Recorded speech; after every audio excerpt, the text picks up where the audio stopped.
I understood God was calling me to ministry, but all of a sudden I found myself in a hospital room. When I arrived to Southern, I studied at Southern Adventist University. I was quickly taught that every major has a mission. Every major can be a ministry.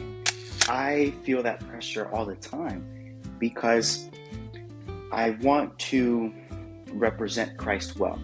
And I also want to represent my calling well.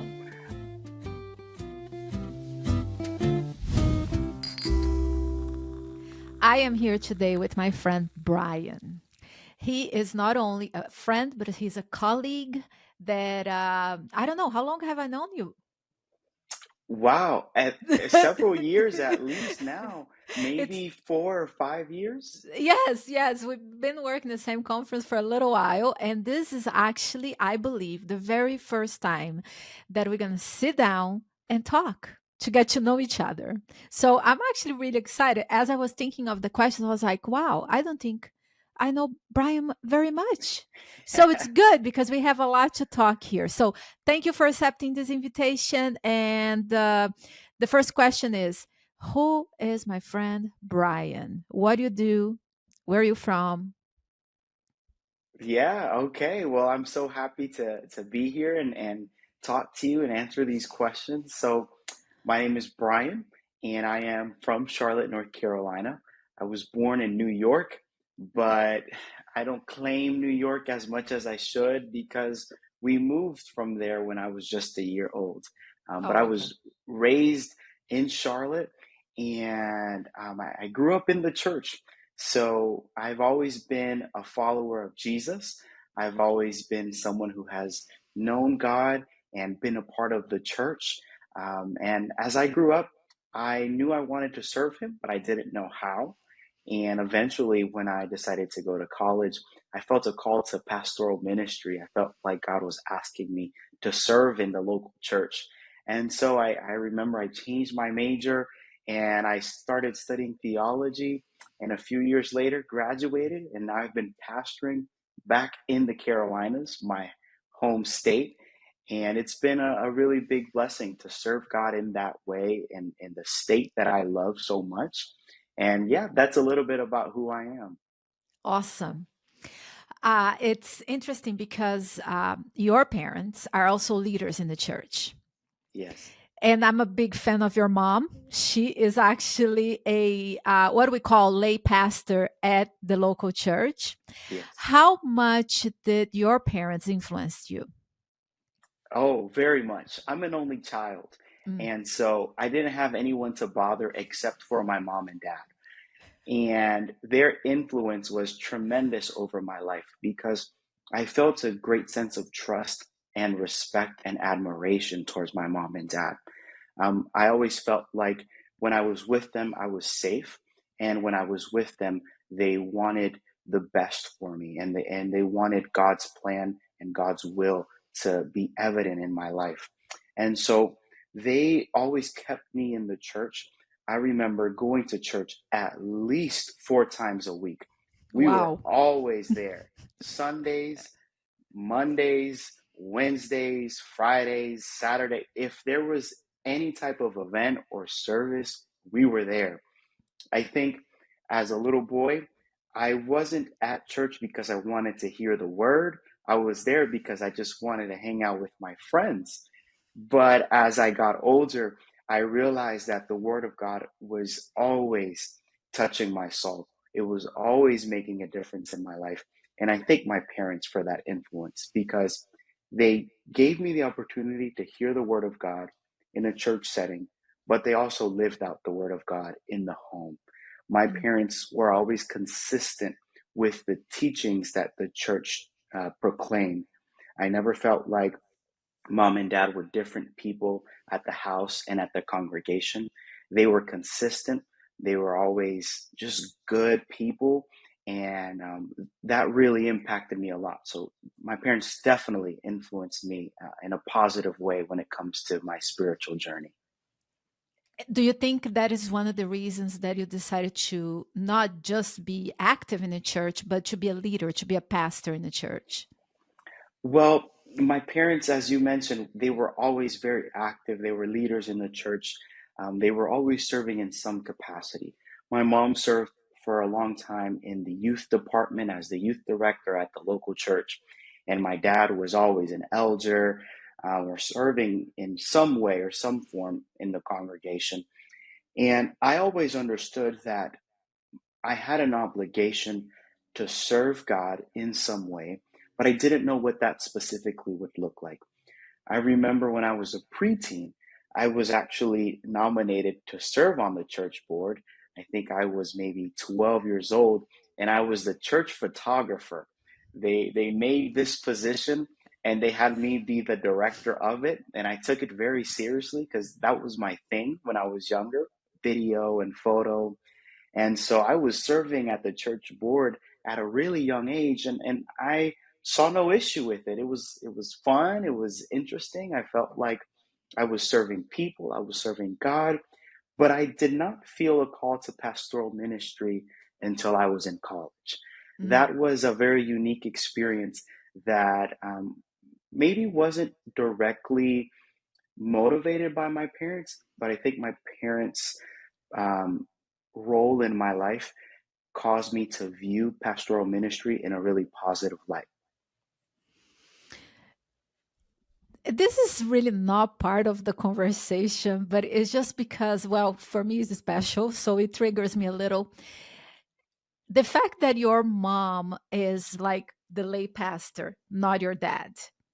How Yeah, how do you see that? How did that affect you, or how is it weird? Like how did that go with you? that's interesting. So, my mom started serving with the VLP program, the Volunteer Lay Pastor program here in the Carolina Conference, when I was already in college. And Mm. so, as I was starting my journey into studying theology, my mother was starting her journey into becoming this volunteer leader in the congregation. And we would often talk about the challenges and the joys of what it was like to serve the church in a position such as that. My dad is currently an elder at the church, and my mom serves as the volunteer lay pastor. And I've always just been amazed at how the Lord has used them both as a couple, as a family. Um, they don't do anything apart from each other. My parents, they work together um, for their careers, but they also work together for the church in a volunteer capacity. And I admire that about them because even though they have, unique roles as leaders in the church, they see their union as a couple as something that God has blessed and God has enabled them to serve as one. And so my dad has always been so supportive of my mom's ministry, and my mom has always been so supportive of my dad's ministry. So I love that example that they've given me. It's been a very healthy one for sure. So that never affected you negativity, negativity, ooh, can't say the word. In the sense of, oh, mom is the spiritual leader instead of dad. No, no, it was never negative. I felt Mm. like they were both spiritual leaders in my life.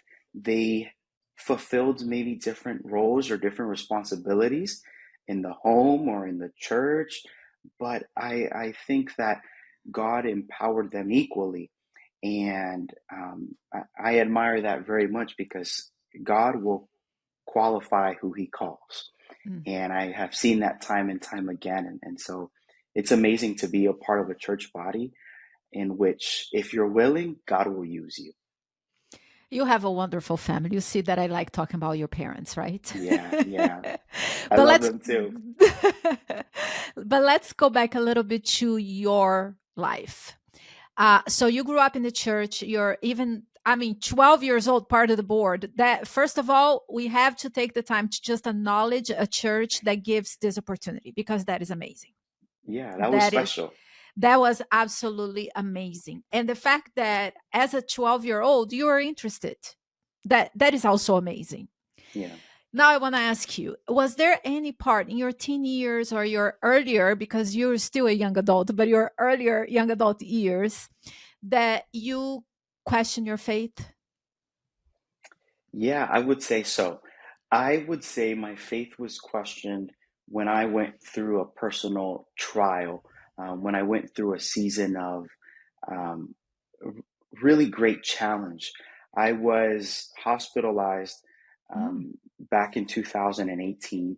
I had just changed my major to theology, and I felt really excited because I understood God was calling me to ministry, but all of a sudden I found myself in a hospital room and I was so sick that I couldn't return back to school and I couldn't do all the things that I wanted to do and do the things that I felt God was calling me to do. During uh-huh. those moments, I went through a roller coaster of emotions and experiences. There were times where I was full of faith, but then there were other times where I was um, feeling completely abandoned by God. Mm, It was a journey that I had to overcome, but I recognized that I did not overcome it alone. mm, God placed people by my side, like my wife and my parents and my friends, who encouraged me along the way. He put medical professionals in the mm, room with me who helped me recover physically. And the Lord was always there with me as well. And though my faith was challenged, I have to admit that God was still there, even in the challenge. And when I see someone going through a challenge, I try to empathize with what they're going through. And I try to pray that they see Christ in spite of that challenge. And that really the Holy Spirit can work even in the challenges.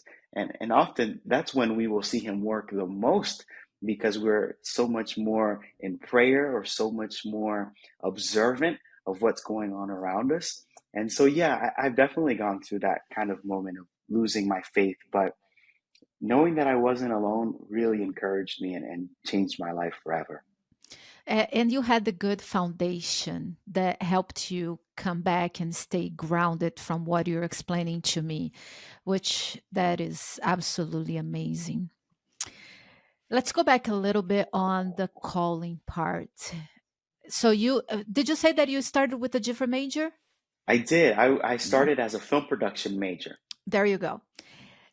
When was it, like, was there a specific moment that you're like, you felt that inspiration from God and said, I'm called to be a pastor, or was progressive? That's so interesting. It happened over the span of my freshman year in Mm, college. When I arrived to Southern, I studied at Southern Adventist University. I was quickly taught that every major has a mission, every major can be a ministry. And I had no doubt in my mind that I can serve the Lord no matter the career I chose to study on campus. I think it's important for young people to understand that the Lord can use them no matter where they work. Um, Yet at the same time, I was feeling like maybe there was a specific career change I needed to make. I wasn't feeling as satisfied as I thought I would be when I joined the film production program. The program is extremely good. It's extremely high tech. They have really great equipment, amazing professors, and yet I felt like for me personally, there was something missing. mm, I felt as if the Lord might have been indicating there was a different path for me to take while on campus. And so I started to pray. I told the Lord, I want to be satisfied after I graduate. I want to feel like I've invested these 4 years into the career that He had planned for me in the first place. And so I just prayed with an open mind. I said, God, fill my mind. God, let me know what you want me to study, and I'll change my major right away. I said, if you want me to do business, I'll do business. If you want me to do social work, nursing, biology, I'll do it. Just let me know. And so I prayed, I asked for advice, I spoke to different professors, different friends, and I asked for their guidance, their ideas. And people kept saying, I think you'd make a good pastor. I never thought about that before.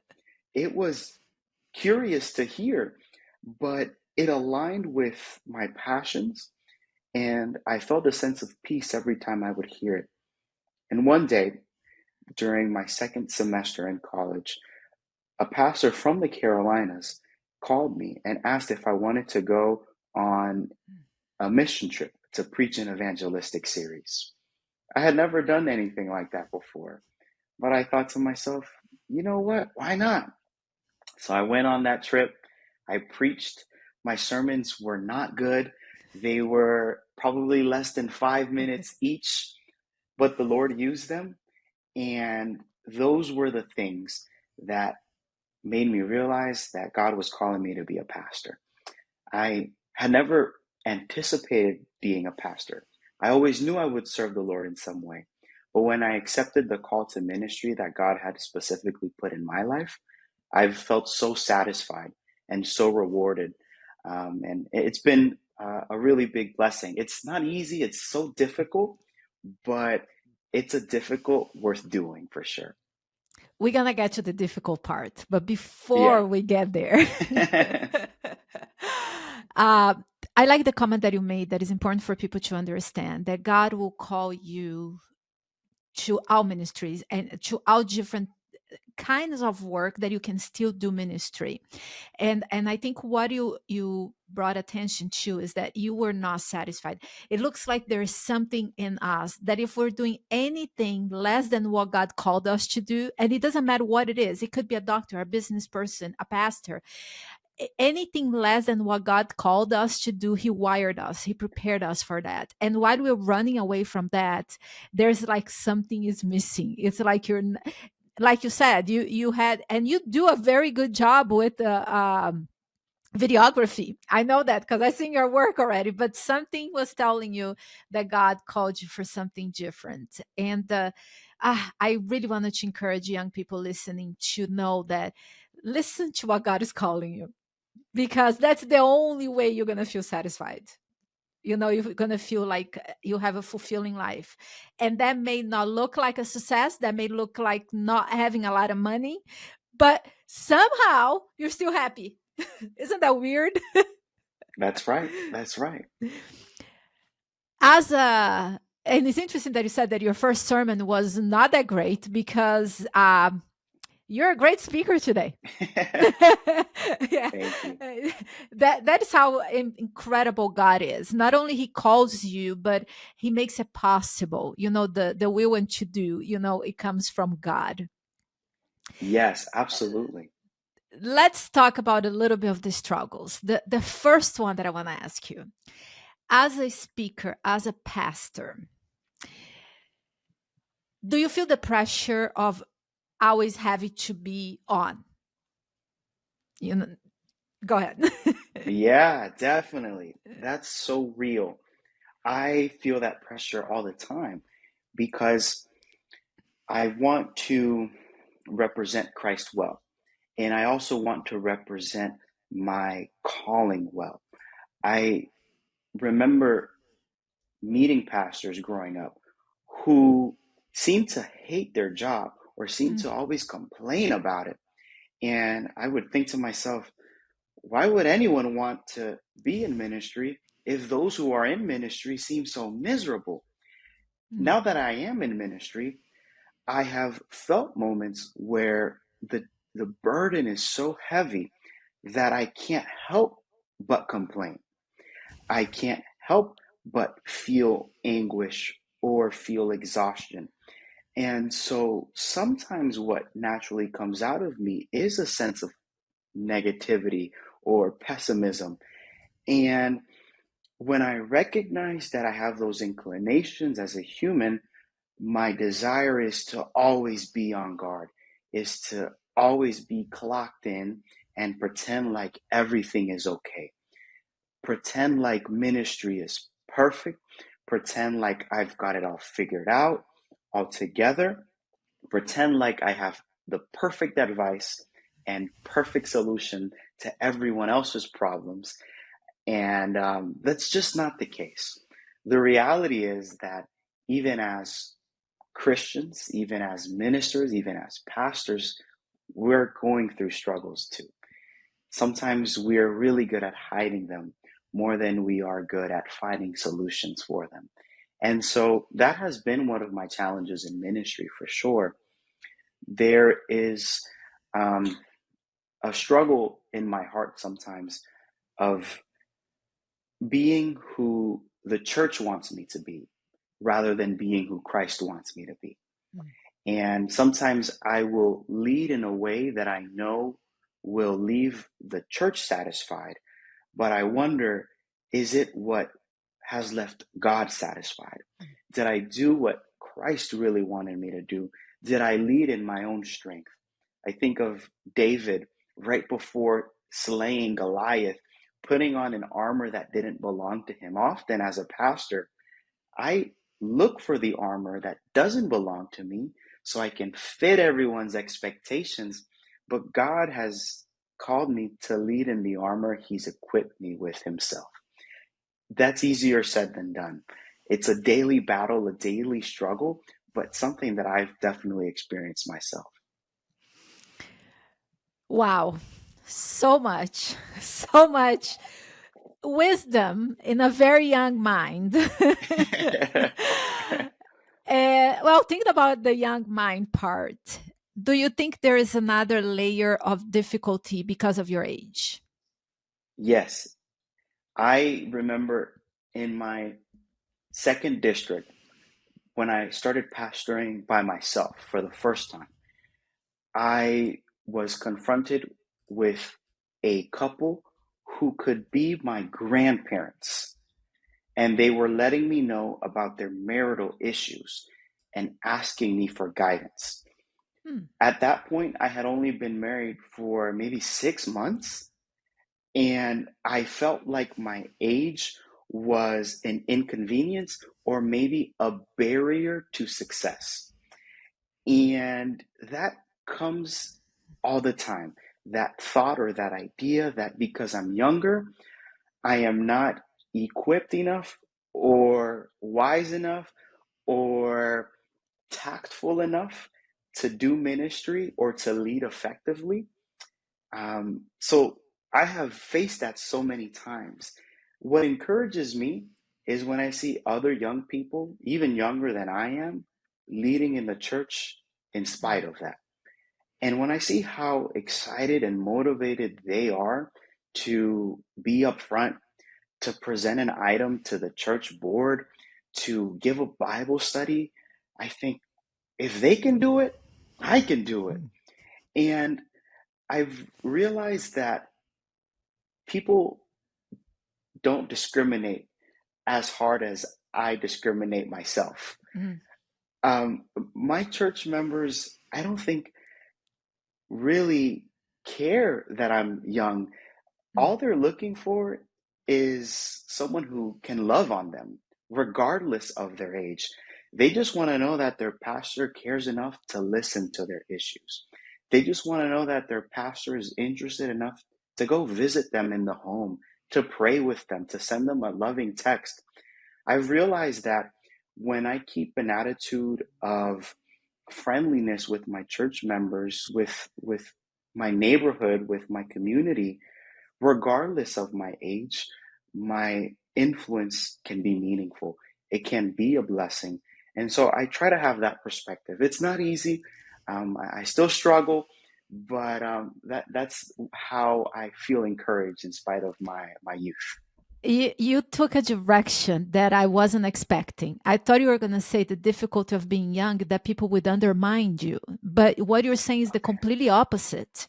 You're saying that they didn't care that you're young, but they only care the fact that you love them.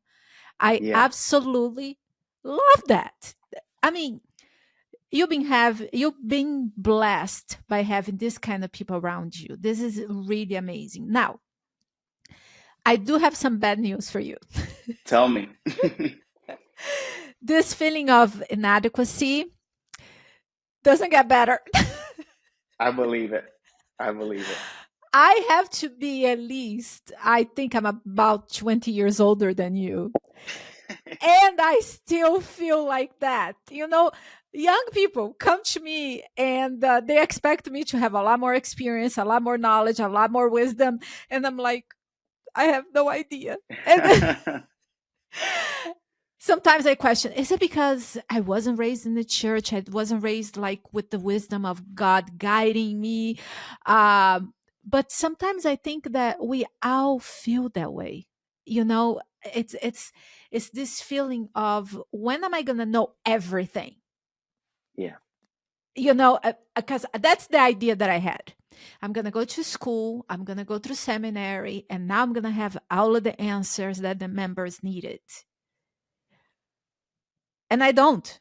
I Yeah. definitely don't. And And this, I can relate for yeah, sure. and this pressure that you said, that it feels like the pressure to look like that, everything that you said is so on point of the exact same feelings that I feel, and I'm 20 years older than you. I think as far as pastoral experience, we probably have about the same length of time. How long have you been a pastor? 4 years, 4 years. I have been. almost five. Yeah. Yeah, I have been for 6 years, but the last two, I'm a director for the young adult department. So I have about 4 years experience as a pastor. But I have met pastors for 15, 20 years, and we think like they know everything, and nobody knows everything. Yeah, that's right. And I've had to remind myself of that. And I was reading Draw the Circle by Mark Batterson. It's a prayer book, 40 Days of Prayer. And one of the things that he mentioned was some people have been in ministry for 20 years, but they've had the same mistake happen each year, that they really only have 1 year of experience within the 20 years of experience, because they haven't learned from the one thing that keeps coming up every year. Mm. But there are other people who decide to learn from the experience at the very beginning, and their time in ministry starts becoming more valuable because you allowed God to teach you what He wanted to teach you from the very beginning. Mm. And so I've tried my best to let God just teach me what I need to learn and not be stubborn about it, because he put me in ministry in the first place. And so I ought to have a perspective of humility and acceptance, that when a challenge comes, God is just trying to mold me. He's trying to shape me so that as the years go by, those experiences can inform my next ones, and then my next ones can continue to do the same thing over and over again. And besides what you just said, something that came to my mind, the work of a pastor, the ministry of a pastor, it's such a unique experience, because we are, first of all, we're dealing direct with humans, and I don't think there is not a single pastor experience that is exactly the same as another pastor. And the people that you're dealing with, they're very different people. So first, we don't have a handbook that tells you exactly how you need to behave. There's other jobs that you take step by step, you follow all the steps, and you are good at whatever profession that you have. As a pastor, we have pastoral ministers handbook, and we have best practice, we have all of that. But the reality of what you encounter usually is different every single time. So yes, we need to learn from the mistakes that we did, like you were saying. Like every year the same problems or the same situations come back, and we need to learn, and we need to be open to what God is teaching us. But we also have to have a little mercy on us as pastors, because everything we're dealing with is different all the time. So And true. yeah, and I think we're gonna be learners for the rest of our lives, because there's always Yeah. something new. And especially because society, I'm reading a lot of books on because I'm doing a doctorate on mass media ministry and social media and things like that. So I'm reading a lot about technology and how much the technology is influencing church and pastoral life and everything else, evangelism and everything. And so that adds another layer, because now we not only we're dealing with different things all the time, but the change of society is going so fast. So expect that, because we went to seminary and oh, now we are ordained. I'm not, but now we have like a seal of approval from the church that, oh, now we know everything. No, we don't. We are learning. But isn't that great? Because it helps us remember how much we depend on God. That's the common experience we all will have, or we all should have. Um, Knowing that we can't do it on our own. I think that's the common thread between all ministers, that the Lord is pushing us to understand that we have been called to listen to Him. We have been called to seek His guidance, seek His approval. And that's what ties all of our ministries together. I'm reminded of during my first month in my church, I received a bunch of phone calls like at 11 p.m. And I was so confused as to why church members were calling me so late. And so I answered the phone, and come to find out, a drunk driver drove through our church building and left a huge hole in our sanctuary. And I had never heard of something like that happening to a church, happening to a pastor. You didn't have a class on that teaching you how to deal No, with that? my professors didn't say a word on this. And so when I, responded to the call, heard the story, I was shocked. I went the following morning because it was already so late that night. And all of a sudden, I see this huge hole in the church, about the size of an SUV. The car was still on site. It was a huge accident. Fortunately, the driver was okay. He was hospitalized, but everything turned out to be all right. But I realized there are very few pastors who can say a drunk driver drove through the building and left a huge hole. And so I didn't know where to find advice from. But there were people along the way who were able to give me some suggestions, some advice, some counsel. But what was consistent in my ministry and has been consistent in the ministry of others is that the Lord answers, and the Lord can make a way. And I think that's what we need to focus on the most. We can learn protocol and strategies and so many different concepts and methods, but at the end of the day, if it doesn't have God, it won't work. We've really got to depend on Him to have the true effectiveness in our ministry. And you know what I'm imagining? Your demeanor, your is it demeanor that you say, like your behavior? Yeah, Yeah. yeah. You're always so calm. I I can was calm. imagine. I was And then calm. that's what I'm thinking. The church is falling. There's a big hole. And he's like, okay, we're going to have to figure this out. That's exactly what I said. I'm that's my personality, so that's what I said. I said, okay, hermano, lo vamos a averiguar. Like, we're gonna figure this out. And I'm cracking up because you know how I would be behaving, right? Yeah, yeah, I can imagine a little. Like, okay, stop the world. Yeah, yeah, yeah. Yeah, but that's ministry for you. That's right. It's you never know what's going to happen, and we're learning as we go. And maybe in heaven we're going to sit down and talk about it and laugh about it, and Yeah, and see the angels around protecting us. I think this is going to be amazing. it will be. It is already. It Yeah. is. It is. Um, I wanted to switch topic. I mean, it's not that we're switching topics, but I want to get to a different topic right now.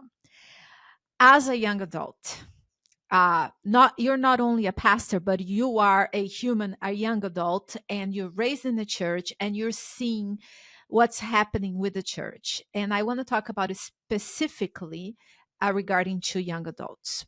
The first question: Do you think that churches are failing young adults, or it's just that young adults are just not interested in God anymore? Wow, that's a difficult question. It's so hard to give an exact answer because I think every case is different. Every case may be unique. I do believe that there are some churches out there that have forgotten the importance of preparing the next generation to continue the church's ministry, to continue the gospel work. I do believe that that is out there. I also think that there are young people who have made the decision that church isn't for them, that religion isn't relevant. There must be young people who have come to those conclusions. I also think that the enemy works to steal, kill, and destroy. And so I think he intentionally attacks people who the Lord wants to use for good works, that the Lord wants to empower to spread the good news. I think the enemy does his job at discouraging those individuals and putting things in their lives so that they can be either distracted, uninterested, um, so it's a combination of so many things. I think the Lord wants to do something through young people. When I read the scriptures, when I read church history, God has always empowered the youth to make a difference, to be the difference, to spread the good news. When I think of Jesus's ministry, he was relatively young as well, in his 30s. And when I think of the work that the church has done over so many decades, specifically the Adventist church, it's been so involved with young people who decided that the gospel is still important, that the blood of Christ can still make a difference in people's lives. And so I think it's up to us to accept that God wants us to be involved. I think God is totally available to, once again, as we said, qualify those who he calls. But the question we should ask ourselves is, have we accepted that call? Mm. Have we opened the door that Jesus is knocking in our hearts, in our ministries, in our jobs? Are we willing to be used by him? I think the decision has to be personal. No matter what the challenge is, if it's the church's fault, if it's the young person's fault, I don't know if it's about that. I think at the end of the day, the individual needs to make that decision and say, I'm going to serve God no matter what. And so, yeah, God is totally interested in, and it's a combination of things. That's how I would answer the question. Yeah, I agree with you. I don't think it's one or the other because this is such a complex issue that saying it's one or the other, it's really a lack of understanding of what is actually happening. I agree with you. It's both. Um, but I also think that you were raised in churches that were really good with young people from what you told me. From what you shared here, the fact that they allowed you to be part of the board and have a job at 12 years old, it already tells me that you had a great church experience. I don't know how much you have been exposed to other churches. And for me, it was a little bit of a surprise because, first of all, I wasn't raised in the church. Then I became atheist. I started having experience with church in a Brazilian church. So it's very Hispanic and Brazilian church are very similar.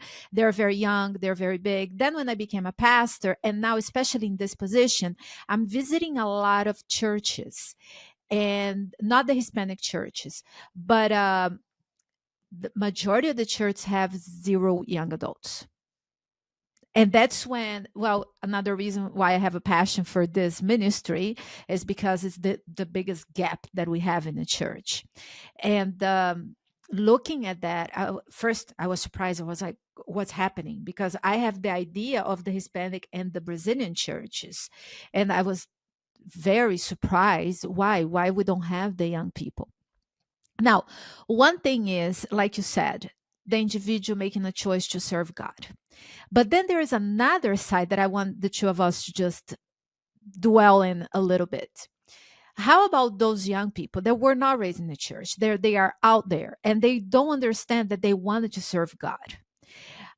So there is a part that the church needs to play in to be able to be relatable enough to be able to reach these people. So, what do you think churches often go wrong? And I'm talking about not the church that you were raised. I'm talking about the other churches. That what do you think they're going wrong and why they're not able to reach the young people outside? Yeah, that's a really good question. I find that sometimes we young people think that baptism is the end of the journey and that the church's goal is just to baptize people. And so most young people might say, well, I've already been baptized. And so what else do I do now? I mean, I've already given my life to Christ. Okay, that's great. I can move on with my regular activities now. But I think churches that know how to minister to young people well aren't only baptizing the young people, but they're also enabling the young people to have keys to the church. The young Absolutely. people, yeah, the young people are being enabled to do ministry themselves.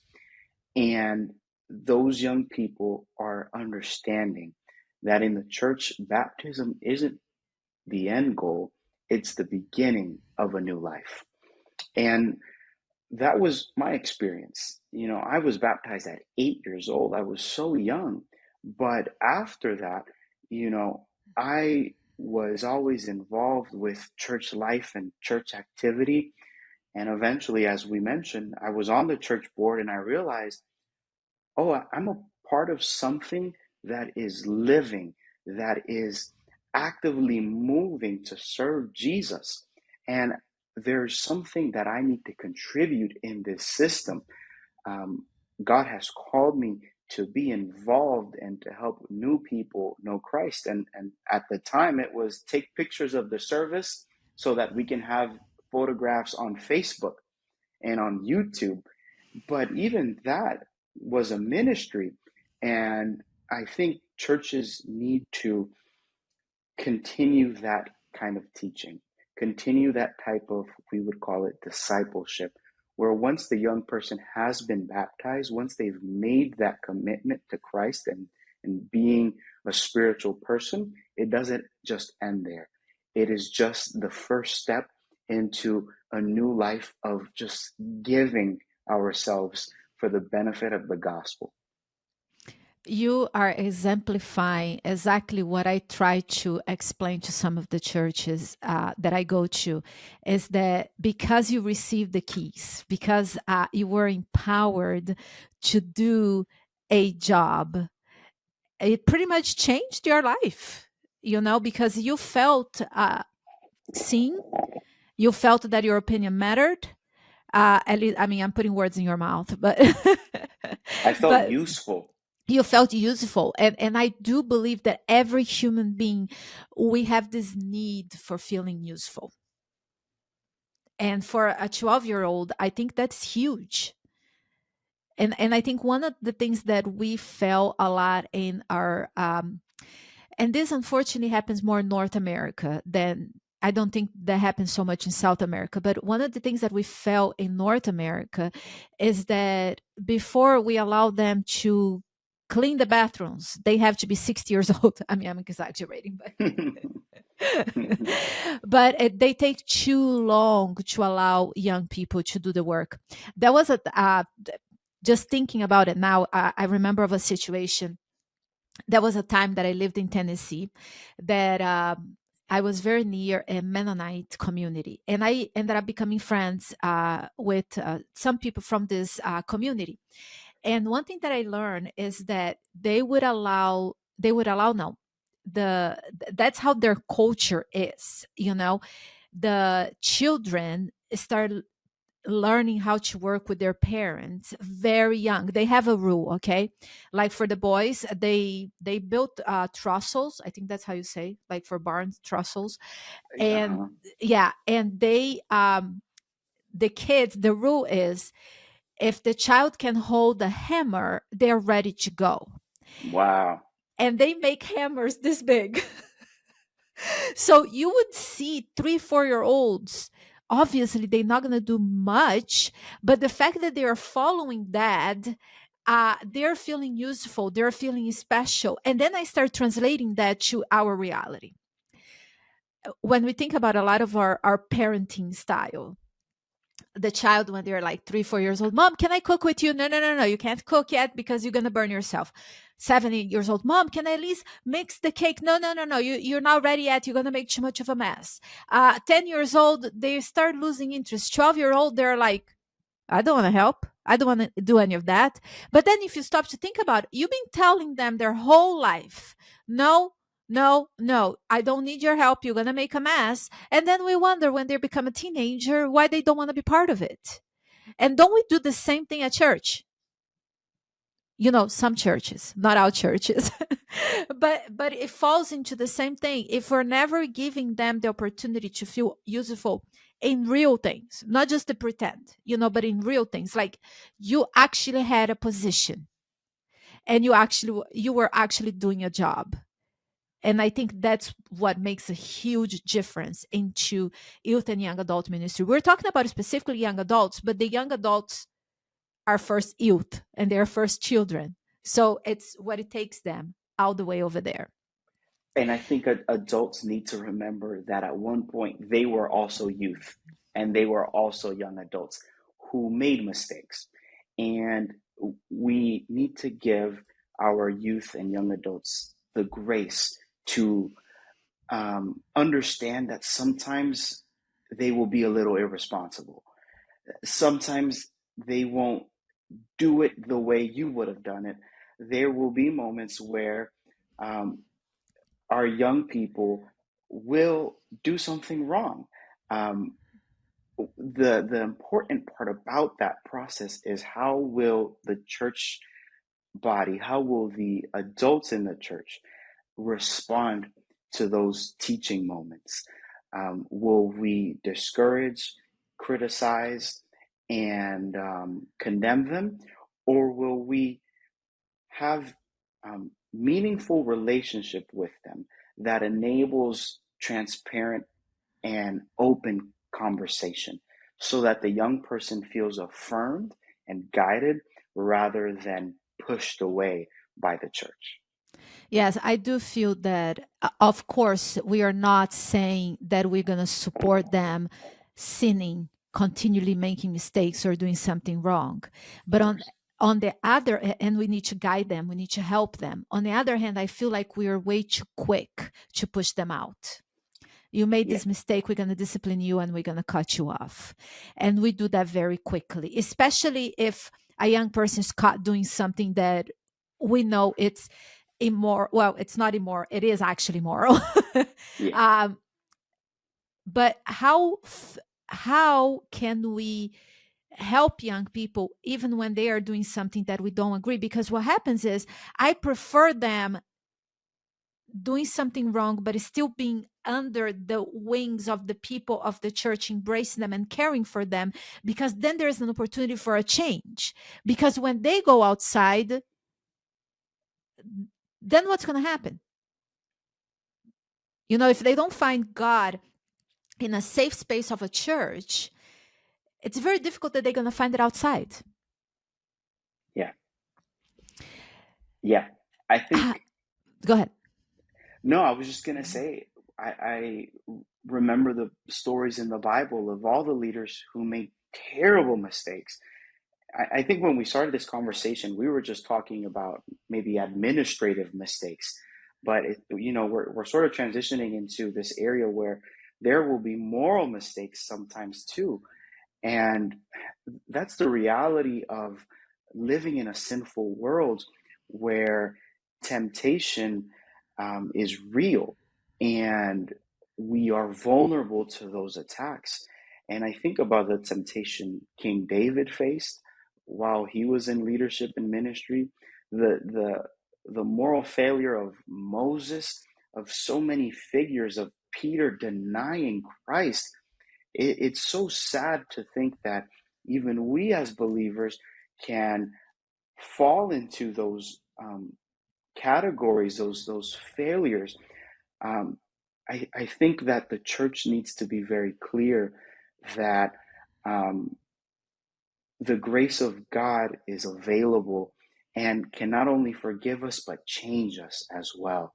Um, that Christ says, "Go and sin no more," and that our young people, if they are to make a mistake, which will happen, um, that they can understand that Christ still wants them to be saved, that they are not a lost cause, that God desires good for them, and He can forgive them and transform them and free them from those pitfalls that humanity often falls in. I think that's so important for us to preach in our churches.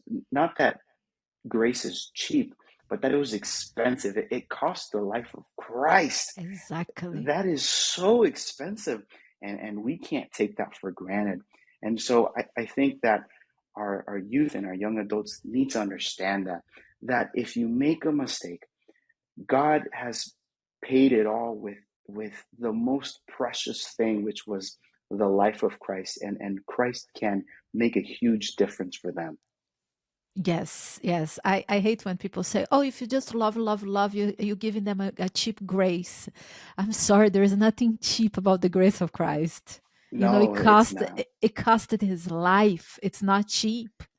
And it may be for somebody that kind of like me. I was so far from God, from understanding God, that I didn't understand. But once I understood, it changed my entire life, but it took somebody loving me exactly how I was. And I was not in a good place. I was in a nightclub. I was drinking. I was doing drugs. I was having relations with my boyfriend. So it's like I was in a horrible place, but she was patient with me. She understood where I was. I was like, because when you're raised in a church, you kind of like have an idea of what you should be doing morally or not. Yeah. But for me, I had just one boyfriend. Yes, I was already having relations with him, but I'm committed to him. Everybody drank, everybody did drugs, everybody did that. So in my mind, I was living a good life. I didn't hurt anybody.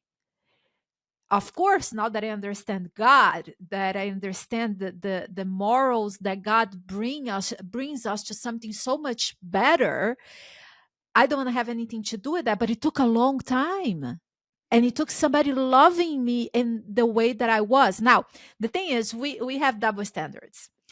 Me coming from outside of the church, the people in the church praised me for when I accepted Christ and all of that. But when this happens with somebody inside the church, they're like, nope, let's cut them off because they should know better.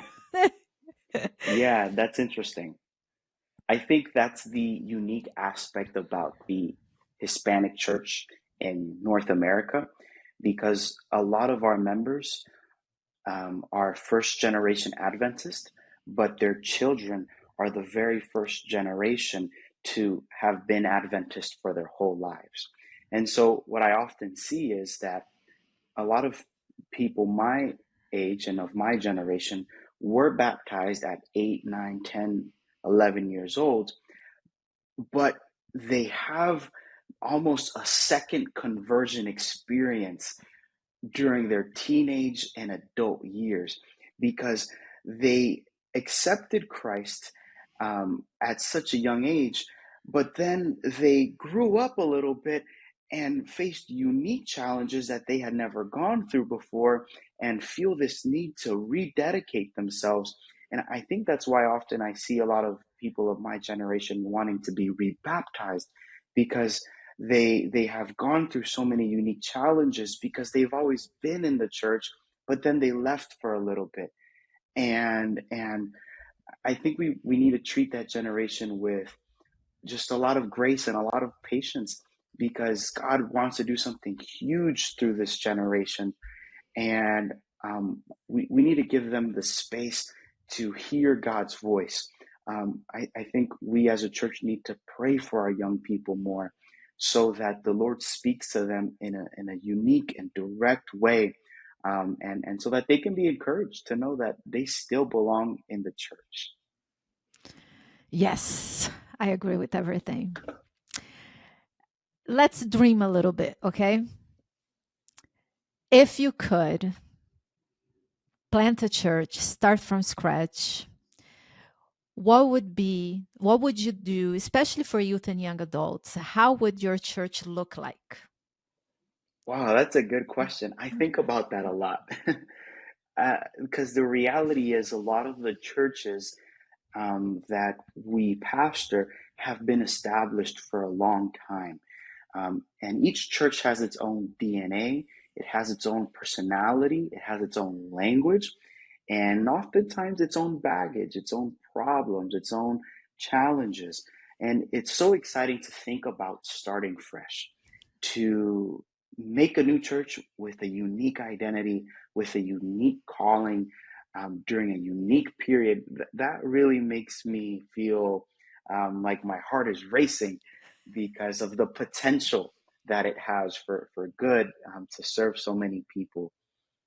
I would dream of planting a church that is multi generational because I see the value of young people collaborating with those who are older and vice versa. Um, I would love to also plant a church that is surrounded by um, an active community where there are people who are candidates for the gospel. And often when we find new candidates for the gospel, we realize that it's a big task and a big challenge. But I think that's exactly what the church is there for. So, I don't think that churches need to be isolated and hidden, but rather they need to be a light in the world. They need to shine for the community and show the rays of Jesus. And so I dream of those aspects. A multi generational congregation that is enthusiastic to be a important presence for the community. Maybe all churches naturally aspire to that, but I think over time, sometimes we get conformed to our habits, to programs working, to committees being functional. There's nothing wrong with those things, but sometimes those things distract us from the actual mission. And so, yeah, those are sort of the aspects that I dream and think about. You know, the church planting is also something very special in my heart. And that's why I'm always like dreaming what it can look like, you know. Yeah. What are some spiritual practices that have helped you stay strong with Christ that you can recommend other young people listening uh, to practice? Wow, that's a good one. I love using sticky notes. Hmm. I know, very peculiar. Maybe I have, yep, right here. I have a set of sticky notes always with me. Um, and I use these to write down my prayers. Hmm. And I have them on my wall here in my office right now. And one side is dedicated to prayer requests that are ongoing, and the other side is dedicated to those requests that have already been answered.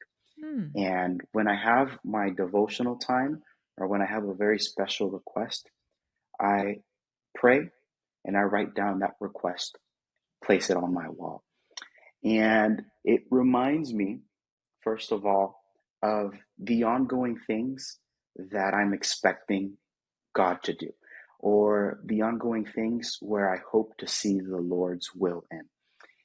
But then the other aspect that is so beautiful is that the answered side of the wall I like becomes it. so full. The answered side of my prayer wall right now is significantly more full than the unanswered side because I've been praying for so long and I've seen what God has been doing. And it's just a really practical way, a unique way to maybe prayer journal. People talk about that a lot.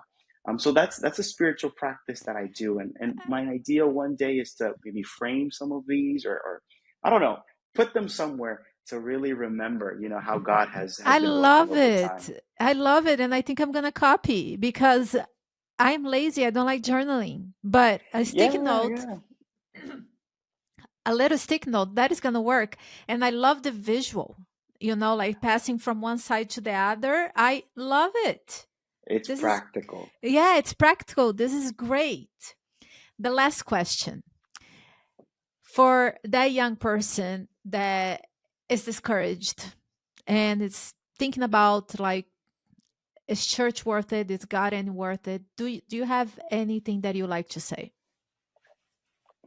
Yeah, that's a hard question to answer because we've all been through that and we know how that feels. And often we want to be preachy towards those young people, and inspire them with human words. But I think the only word that's worth listening to is God's. Mm. And so, to that young person, I would just encourage them to fall in love with His Word, fall in love with studying the Scriptures, because God will speak to you through it. I think the Bible is, like a double edged sword. It can do so much, it can open so many things, it can reveal to you the deepest truths and the most beautiful ideas that you can ever um, grasp or capture. And so, to the young person who is having those kind of questions, I would just encourage them to fall in love with what Jesus has to say to them. Study the Bible on a daily basis, even if it's just one verse a day. It's not about reading a lot. It's about reading deeply, Mm. and that would be my encouragement to them. See what Christ is trying to say to you through His Word. Again, wise words. Because if we try to tell them what to say, it sometimes it's not exactly what they need to hear, but the scriptures, God, the Holy Spirit always knows what is best. Anything else that you like to it's your time if you have anything else that you like to share. Well, we've talked through so much already. I Hmm. feel very satisfied with what we've said. I Awesome. I, I just am grateful to be in service. I want to encourage anyone listening to find ways to serve God, because when you serve, you will be extremely blessed. Sometimes we have a life where so many people give to us, and we need that. We need to be poured into. But don't forget to pour into others. You will find a really special kind of fulfillment through that. So yeah, that's my encouragement, to serve like Christ did. Awesome. Thank you so much. I absolutely enjoyed this conversation, getting to know you a little more. And I hope in the future we do this again. Same. Thank Thank you. you.